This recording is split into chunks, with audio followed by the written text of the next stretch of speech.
Salut à tous, vous êtes bien sur le podcast de l'Onironaute, le podcast qui explore les réalités psychiques inventées, les inventions imaginaires, l'utilisation de l'imaginaire, l'utilisation de la créativité psychique, les yeux fermés, en état d'auto-hypnose, puisque oui, on parle beaucoup, souvent d'auto-hypnose, puisque c'est notre outil favori pour entrer dans ces expériences qui ne sont pas dangereuses, qui peuvent nous apporter beaucoup et que je vous encourage à découvrir si vous n'en avez jamais fait, je ne sais pas. Auto-hypnose, exploration psychique, psychonaute, onironaute. Nous sommes là pour un nouvel épisode qui va parler d'une expérience onirique. Une expérience onirique guidée. Donc justement, je vous rappelle le concept, elles sont sur notre site onigate.com.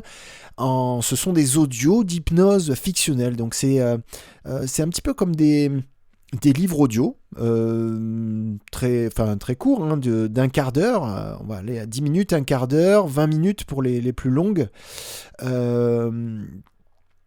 C'est un récit, un récit fictionnel avec de l'hypnose. Donc des inductions hypnotiques qui sont mélangées au récit. Donc si vous voulez, le récit est un petit peu écrit de manière à ce que la personne qui écoute cet audio entre en état de conscience modifiée, donc en état d'hypnose légère, si vous voulez. C'est un état où l'attention est un petit peu plus élargie, la concentration est un petit peu plus fine et élargie, et l'immersion dans la fiction est un petit peu plus intense.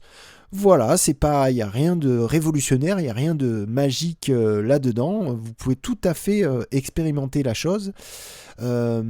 Et d'ailleurs, justement, l'expérience onirique guidée qui s'appelle la danse de la gravité, qui est celle dont vous m'avez le plus parlé et celle qui vous embarque le plus pour l'instant, c'est une expérience onirique guidée où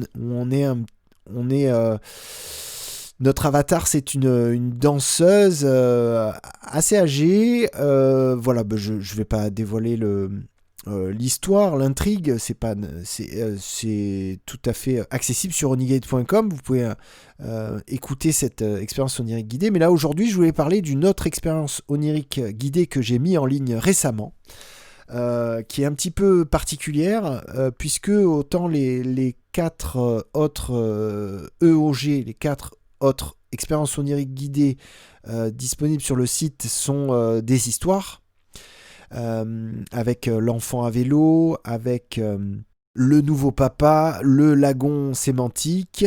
Donc là, c'est une EOG qui s'appelle Bassine et lenteur. Donc c'est un concept, c'est une expérience expérimentale. Autant les autres peuvent se rapprocher d'une histoire qu'on écouterait en livre audio, comme un petit conte, une petite histoire. Mais là, Bassine et lenteur, c'est résolument tourné vers la sensation. Alors, la sensation ou la conjonction de sensations, c'est-à-dire en même temps, il y a une exploration de la notion de temporalité qui vous est proposée, mais aussi une exploration de la sensation. Voilà, puisque quand j'ai écrit cette EOG, quand j'ai écrit Bassine et lenteur, j'avais vraiment envie de vous proposer une expérience très très simple. Quelque chose de vraiment basique où il ne se passe pas grand chose, et pour le coup, je vous préviens sans spoiler, ça spoil rien du tout, c'est que l'expérience est très très simple. Il y a une table, donc une table à vous représenter en imaginaire, donc puisque vous serez en état d'hypnose, vous aurez les yeux fermés, vous allez vous représenter une table avec des bassines remplies d'eau à différentes températures, et vous allez y faire ce qu'on va vous proposer d'y faire par rapport à vos perceptions. mais en même temps, il y a une expérimentation de la temporalité, donc pour être plus précis, de la lenteur. Vous allez être invité à expérimenter une lenteur de geste en imaginaire. Donc un peu une mise en abîme des expériences, puisque c'est une expérience dans l'expérience. Vous allez faire l'expérience d'expériencer quelque chose. Donc là, on est vraiment dans un niveau de test. On teste, on essaye.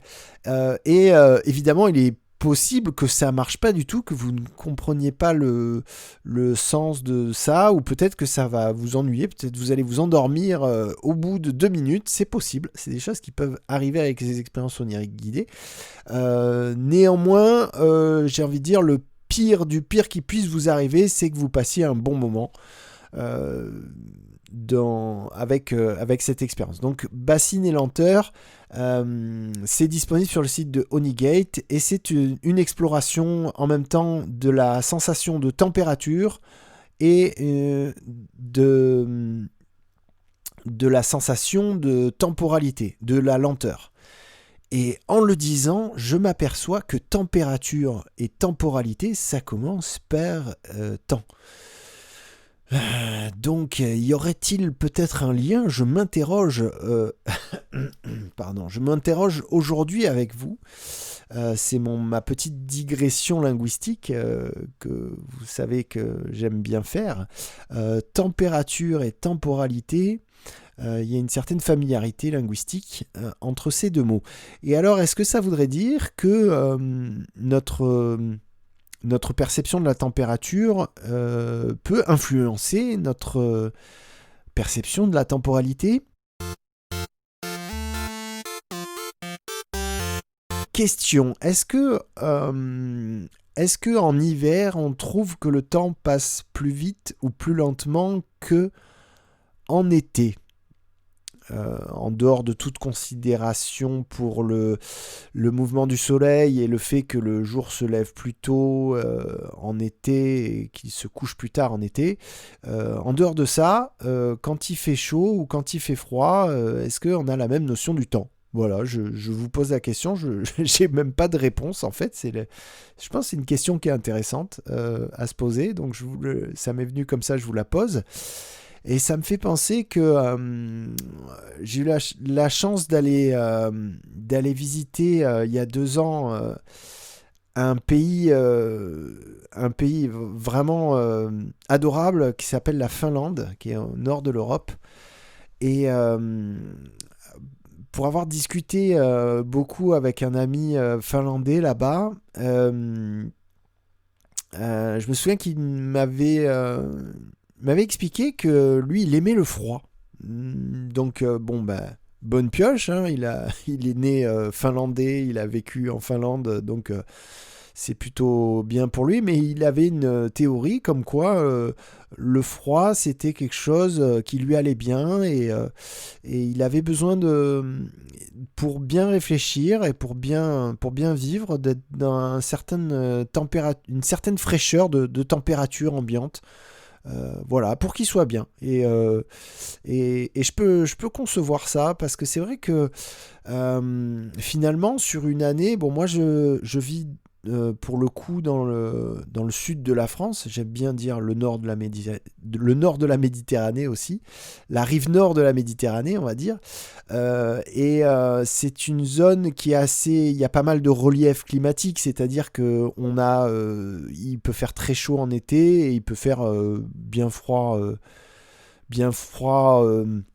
en hiver, mais même si c'est pas le plus spectaculaire, mais on a quand même c'est pas souvent, voilà, pour faire simple, souvent il fait trop chaud ou trop froid, voilà, pour être bien. Moi, ce que j'ai constaté en Finlande, justement, ce qui m'a vraiment le plus étonné, c'est que il y avait tout le temps une douceur, une très très grande douceur, une température idéale comme si on n'en connaissait pas des températures comme ça en France, même au printemps, même un automne un peu chaud, une douceur une douceur d'ambiance comme ça, aussi durable le long d'une journée, j'en avais jamais connu des comme ça. Et pour cause, parce qu'on était au mois d'août, donc faut quand même relativiser. Donc j'étais au mois d'août en Finlande, évidemment.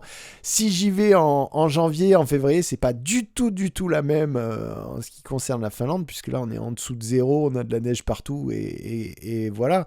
Hein, on est bien d'accord. Donc il faut relativiser ce que je dis. Mais alors la Finlande en été, si vous avez l'occasion de vous offrir ça un jour dans votre vie, je vous encourage, c'est vraiment le top. Et moi j'étais vraiment très très étonné de ça, c'est que le soleil se levant vraiment très très tôt, genre à 4h du matin, il fait déjà jour quoi, et il se couche très très tard, vers minuit. Du coup, quand on se lève vers 8h, 9h du matin, tout est déjà... c'est comme si la nature était prête, tout est déjà sec, enfin tout est doux, il n'y a pas il y a plus de la rosée du matin, il n'y a plus la fraîcheur, il y a plus tout est doux comme un après-midi de printemps dans nos contrées, je dirais, voilà. Et ça, c'est vraiment chouette. Et ça m'a fait penser à cette douceur de température. Ça m'a fait penser, j'y reviens, à La recherche du temps perdu. Donc, c'est 7 livres de Marcel Proust, écrits au début du XXe siècle, qui sont un monument de la littérature, et où, mieux que quiconque, Proust investigue et explore, décrit les différents degrés de perception de température qu'on peut ressentir sur les côtes normandes ou même à Paris, ou dans les rares moments où il sort de chez lui, puisque le narrateur de cet ouvrage est très malade, et donc il sort peu, il sort rarement de chez lui pour se protéger d'une fragilité des poumons et tout ça, qui était bien sûr le cas, le narrateur étant Marcel Proust lui-même, hein. Et il est mort assez jeune d'ailleurs de ça, et on sent le type qui est resté beaucoup enfermé chez lui à regarder l'extérieur par la fenêtre, quoi. Et il a développé des capacités comme ça, une finesse de la perception qu'il arrive très bien à retranscrire et à nous partager dans sa littérature. Voilà, c'était la parenthèse proustienne. Après la parenthèse finlandaise, tout ça pour vous dire que vous pouvez vous-même aller explorer ça dans l'expérience onirique guidée qui s'appelle Bassines et lenteurs sur onigate.com. Je serais ravi d'avoir de vos retours sur cette expérience onirique guidée, parce que j'avais vraiment envie de proposer quelque chose d'original, et voilà, je pense qu'il y a beaucoup de choses à faire avec cet angle un petit peu scientifique. Je mets beaucoup de guillemets là autour du mot scientifique. Je me prétends absolument pas chercheur, je me prétends pas du tout scientifique. Moi, je suis un artiste, on va dire. Je suis un auteur, un artiste, un créatif. Donc je m'autorise le droit de m'attribuer l'adjectif scientifique à ma démarche, mais c'est à prendre dans le sens de la recherche, voilà, de l'envie vous savez, ce cycle qui caractérise un peu l'esprit scientifique, qui est de faire des hypothèses, les tester et infirmer ou valider des choses après par la suite. Voilà, voir si ça marche ou si ça marche pas. C'est le but de cette expérience onirique guidée. Voyez si ça marche ou si ça marche pas, et dites-moi des nouvelles à l'occasion. Voilà. Je vous rappelle que là, il y a la lettre de l'Onironaute auquel il faut s'abonner. C'est important, mes amis. Si vous ne l'êtes pas encore abonné, eh bien, soyez-le.